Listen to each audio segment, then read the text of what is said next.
Assalamualaikum warahmatullahi wabarakatuh. Kami dari kelompok 1 ingin mempresentasikan hasil diskusi kami, yaitu komunikasi dalam keperawatan. Yang beranggotakan, yang pertama yaitu ada Ayu Andini dengan NIM 143, Bunga Cahaya Putri dengan NIM 152, dengan Novira Indah Safitri dengan NIM 132, dan Zuhro dengan NIM 183. Apa itu komunikasi? Komunikasi atau communication dalam bahasa Inggris berasal dari kata Latin communis yang berarti sama. Communico, communication, atau communicare yang berarti membuat sama.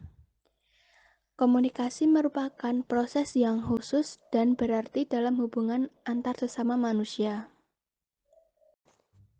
Komunikasi dalam keperawatan. Menurut Potter dan Perry, tahun 2013, komunikasi adalah bagian penting dari keperawatan yang berpusat pada pasien.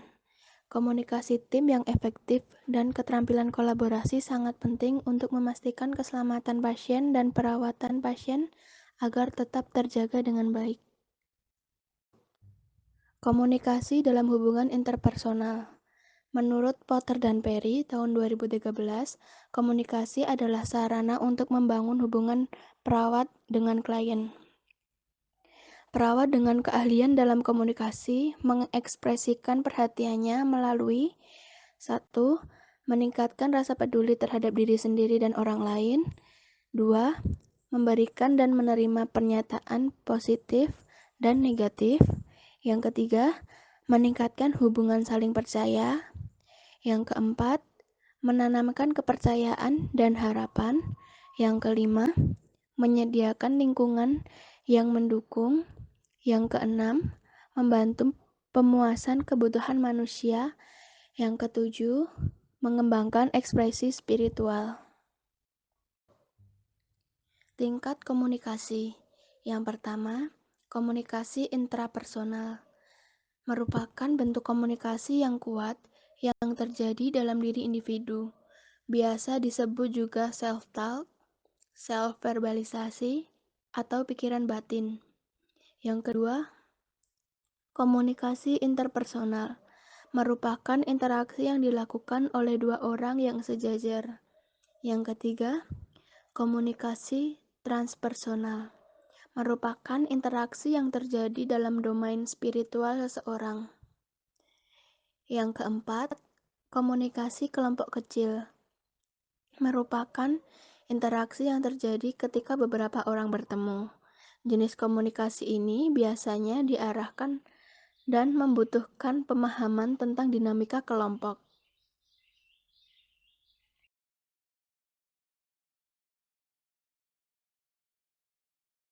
Unsur dasar proses komunikasi.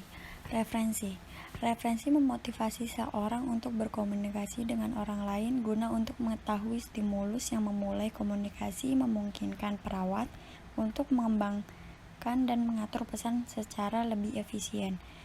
Pengirim dan penerima. Pengirim adalah orang yang mengirim pesan dan penerima adalah orang yang menerima pesan. Bertanggung jawab untuk menghindari, menerjemahkan, dan menanggapi pesan pengirim.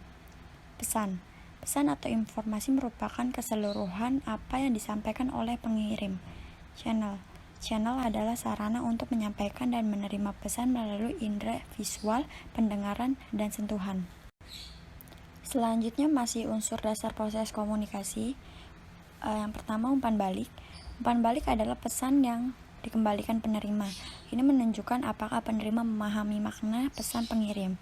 2. Variabel interpersonal. Variabel interpersonal adalah faktor yang mempengaruhi dalam pengirim dan penerima pesan. Persepsi adalah salah satu variabel interpersonal yang memberikan pandangan pribadi tentang realitas yang dibentuk oleh pengalaman individu. 3. Environment. Lingkungan merupakan tempat berinteraksi antara pengirim dan penerima pesan untuk melakukan komunikasi efektif. Lalu ada bentuk komunikasi yang terdiri dari komunikasi verbal, komunikasi nonverbal, komunikasi simbolik, dan meta communication. Bentuk komunikasi yang pertama adalah komunikasi verbal. Bahasa verbal adalah kode yang menyampaikan makna tertentu melalui kombinasi kata-kata lisan atau tertulis. Yang kedua, komunikasi nonverbal. Komunikasi nonverbal mencakup panca indera dan segala sesuatu yang tidak melibatkan kata, lisan, atau tertulis. Lalu ada yang ketiga, komunikasi simbolik. Seni dan musik adalah bentuk komunikasi simbolik yang digunakan oleh perawat untuk meningkatkan pemahaman dan proses penyembuhan. Lalu yang keempat, metacommunication. Metacommunication adalah istilah pengacu pada semua faktor yang mempengaruhi komunikasi. Hubungan keperawatan profesional. Yang pertama, hubungan perawat-klien. Hubungan perawat-klien merupakan dasar dari praktik klinis keperawatan. Perawat harus membuatnya melalui perhatian, keterampilan, dan kepercayaan. Yang kedua, hubungan perawat keluarga. Terdapat banyak situasi yang mengharuskan perawat untuk membentuk hubungan dengan seluruh keluarga. Dalam komunikasi dengan keluarga membutuhkan pemahaman lebih lanjut dan kompleksitas dinamika keluarga, kebutuhan, dan hubungannya. Lalu yang ketiga, hubungan perawat tim pelayanan kesehatan.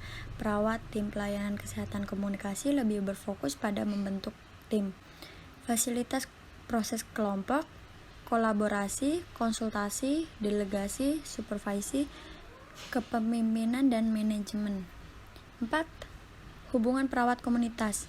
Komunikasi dalam masyarakat terjadi melalui media seperti buletin, surat kabar, radio, televisi, atau status informasi elektronik. Perawat menggunakan bentuk komunikasi ini untuk berbagai informasi dan mendiskusikan masalah kesehatan masyarakat. Selanjutnya yaitu elemen komunikasi profesional. Terdapat 5 elemen komunikasi profesional, yaitu yang pertama, kesopanan. Kesopanan untuk berlatih sopan santun, beri salam kepada pasien dan ketuk pintu atau permisi sebelum masuk, nyatakan tujuan, alamat, nama, dan ucapkan tolong juga terima kasih kepada anggota tim. Yang kedua yaitu perkenalan. Selalu perkenalkan diri kepada pasien. Hindari perkataan yang merujuk kepada pasien dengan diagnosis, nomor kamar, atau atribut lainnya, dan perkataan yang merendahkan. Ketiga yaitu kepercayaan. Kepercayaan itu mengandalkan seseorang tanpa keraguan. Tanpa kepercayaan, hubungan perawat pasien sulit untuk berkembang. Yang keempat, otonomi dan tanggung jawab.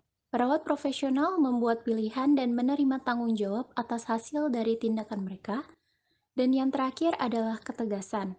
Perawat yang tegas yaitu dengan mengungkapkan keyakinan diri, mengungkapkan perasaan, mengambil tanggung jawab terhadap pilihan, serta menghormati perasaan, ide, dan pilihan orang lain. Urutan dalam proses keperawatan yang pertama yaitu pengkajian atau assessment, yang kedua diagnosa keperawatan, yang ketiga rencana keperawatan atau planning, yang keempat implementasi, dan yang terakhir adalah evaluasi. Yang pertama, tahap proses keperawatan yaitu pengkajian atau asesmen. Lakukan pengkajian dengan teliti untuk membuat keputusan yang tepat terhadap pasien. Berikut ini beberapa hal yang perlu diperhatikan dalam melakukan pengkajian. Yang pertama, melalui mata pasien. Kemudian, faktor fisik dan emosi, faktor perkembangan, faktor sosial kultural, dan jenis kelamin. Proses keperawatan yang kedua yaitu diagnosa keperawatan. Diagnosa berguna untuk beberapa pasien dengan masalah khusus yang berhubungan dengan komunikasi seperti gangguan persepsi, resepsi, dan artikulasi. Meskipun masalah utama pasien adalah gangguan komunikasi verbal, kesulitan terkait dalam ekspresi diri atau perubahan pola komunikasi juga dapat berkontribusi pada diagnosis keperawatan lainnya, seperti ansietas, isolasi sosial, ketidakefektifan coping, ketidakmampuan coping keluarga, ketidakberdayaan, maupun hambatan interaksi sosial. Selanjutnya, proses keperawatan yang ketiga yaitu rencana keperawatan atau juga disebut planning. Setelah perawat mengidentifikasi sifat dari masalah komunikasi pasien, perawat perlu mempertimbangkan beberapa faktor dalam merencanakan asuhan keperawatan. Terdapat beberapa hal yang perlu diperhatikan dalam membuat rencana keperawatan, antara lain, yang pertama yaitu tujuan dan hasil. Yang kedua, menentukan prioritas. Dan yang ketiga, kerja tim dan kolaborasi. Yang selanjutnya, proses keperawatan yang keempat yaitu implementasi. Dalam melaksanakan rencana perawatan apapun, gunakan teknik komunikasi yang sesuai untuk kebutuhan individu pasien. Ada beberapa teknik komunikasi dalam keperawatan yang antara lainnya yaitu yang pertama, teknik komunikasi terapeutik. Teknik komunikasi terapeutik adalah respon spesifik yang mendorong ekspresi perasaan dan gagasan serta menyampaikan penerimaan dan penghormatan. Hal yang dapat dilakukan dalam melakukan teknik komunikasi terapeutik yaitu yang pertama, lakukan mendengarkan aktif. Kemudian, berbagi empati. Dan yang ketiga, berbagi harapan, berbagi perasaan, menggunakan sentuhan, memberikan informasi, mengklarifikasi, fokus, mengajukan pertanyaan yang relevan, dan sebagainya. Yang kemudian ada teknik komunikasi non-terapeutik. Teknik komunikasi non-terapeutik yaitu teknik komunikasi tertentu yang dapat merusak atau menghambat hubungan profesional. Berikut ini merupakan hal-hal yang termasuk teknik komunikasi non-terapeutik. Yang pertama, mengajukan pertanyaan pribadi, memberikan pendapat pribadi, persetujuan atau penolakan, berdebat, respon pasif atau agresif. Kemudian ada teknik komunikasi adaptasi teknik komunikasi. Untuk pasien dengan berkebutuhan khusus, dengan banyaknya pasien lanjut usia yang kesulitan berkomunikasi dan kehilangan pendengaran, maka perlunya adaptasi komunikasi untuk pasien lanjut usia. Proses keperawatan yang terakhir yaitu evaluasi. Dengan adanya evaluasi, perawat dapat mengetahui peningkatan teknik komunikasi yang dilakukan perawat dan mengetahui seberapa efektif komunikasi yang dilakukan perawat kepada pasien. Laporan evaluasi memungkinkan perawat untuk mengevaluasi hal-hal berikut, seperti tentukan apakah perawat mendorong keterbukaan sehingga pasien dapat menceritakan kisahnya, mengekspresikan pikiran dan perasaannya. Yang selanjutnya, identifikasi setiap isyarat verbal atau nonverbal atau percakapan yang terlewatkan. Kemudian, periksa apakah respon perawat menghalangi atau mendorong upaya pasien untuk berkomunikasi. Selanjutnya, tentukan apakah respon pasien positif atau negatif. Kemudian, periksa jenis dan jumlah pertanyaan yang diajukan. Yang terakhir, menentukan jenis dan jumlah teknik komunikasi terapeutik yang digunakan. Baik, cukup sekian presentasi dari kelompok kami. Kurang lebihnya mohon maaf. Wassalamualaikum warahmatullahi wabarakatuh.